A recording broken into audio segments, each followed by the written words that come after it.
ஒரு பெரிய செல்வந்தரிடம் கொஞ்ச காலம் வேலை பார்த்து வந்தார் முல்லா. ஒரு நாள் 3 முறை கடைக்கு போய் திரும்பி வருவதை கண்டார் செல்வந்தர். அழைத்து ஏன் என்று விசாரித்தார். முதல் முறை கோதுமை வாங்க போனேன், 2ஆம் முறை முட்டை வாங்க போனேன், 3ஆம் முறை எண்ணெய் வாங்க போனேன், அவ்வளோதான் முதலாளி. சொன்ன முல்லாவிடம் கத்தி விட்டார் முதலாளி. கடைக்கு போவதற்கு முன்பு திட்டமிட வேண்டாமா? திட்டமிட்டு ஒரே தடவையில் 3 வேலைகளையும் முடித்துவிட்டு வர வேண்டாமா? அதுவல்லவா புத்திசாலித்தனம். இப்படி கொஞ்சம் காட்டமாகவே காட்டிவிட்டார் செல்வந்தர்.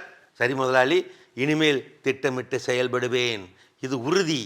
இப்படி முல்லாவும் உறுதி அளித்து விட்டார். அதுபோலவே அடுத்தடுத்து செய்தும் மிகவும் நல்ல பாராட்டை பெற்றுவிட்டார். சில மாதங்கள் கழித்து அந்த செல்வந்த முதலாளிக்கு திடீரென்று நெஞ்சுவலி வந்துவிட்டது. கொஞ்சம் லேசான நெஞ்சுவலிதான், ஆனால் திடீர் நெஞ்சுவலி வந்துவிட்டது. முல்லாவை கூப்பிட்டு வைத்தியரை அவசரமாக அழைத்து வர சொல்லி அனுப்பி வைத்தார் முதலாளி. இதோ என்று விரைந்து போன முல்லா வீடு திரும்பிய போது 3 பேர்களுடன் வந்து நின்றார். அவசரமாக. எதற்காக இந்த 3 பேர்? இப்படி கேட்டபோது பதவிசாக விளக்கினாராம் முல்லா. முதலாளி, இதோ இவர் வைத்தியர், உங்களுக்கு வைத்தியம் பார்க்க. மீதி 2 பேரில் ஒருவர் மதக்குரு, உங்களுக்கு இறுதி பிரார்த்தனை செய்ய. இன்னொருவர் சமாதி குழி தோண்டுபவர், ஒருவேளை நீங்கள் இறந்துவிட்டால். இழுத்தபடி முடித்தார் முல்லா. போகும்போதே எல்லாவற்றையும் திட்டமிட்டு முடித்து விட்டேன் முதலாளி. திட்டமிட்டு ஒரே தடவையிலே 3 வேலைகளையும் செய்து அவர்களையும் அழைத்து வந்து விட்டேன் முதலாளி. முட்டாள்தனங்கள் பலவிதம், ஒவ்வொன்றும் ஒரு விதம்.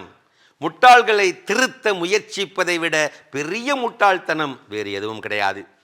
1000 வகை அறிவுகள் இருந்தாலும் சுய அறிவுதான் உன் வாழ்க்கைக்கு விளக்கு.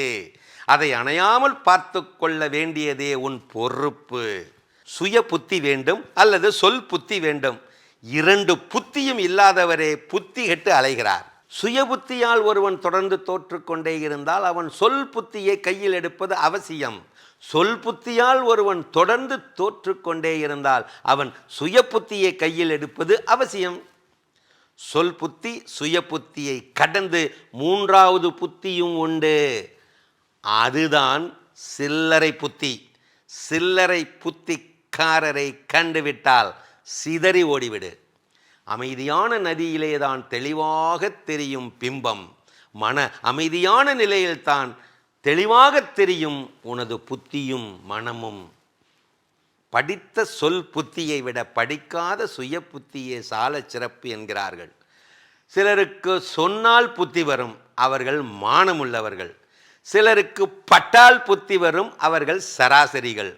சிலருக்கு பட்டாலுமே மானமே போனாலுமே புத்தி வராது, அவர்கள் சாக்கடை சேற்று பன்றிகள், ஒதுக்கப்பட வேண்டியவர்கள், கடந்து செல்லப்பட வேண்டியவர்கள்.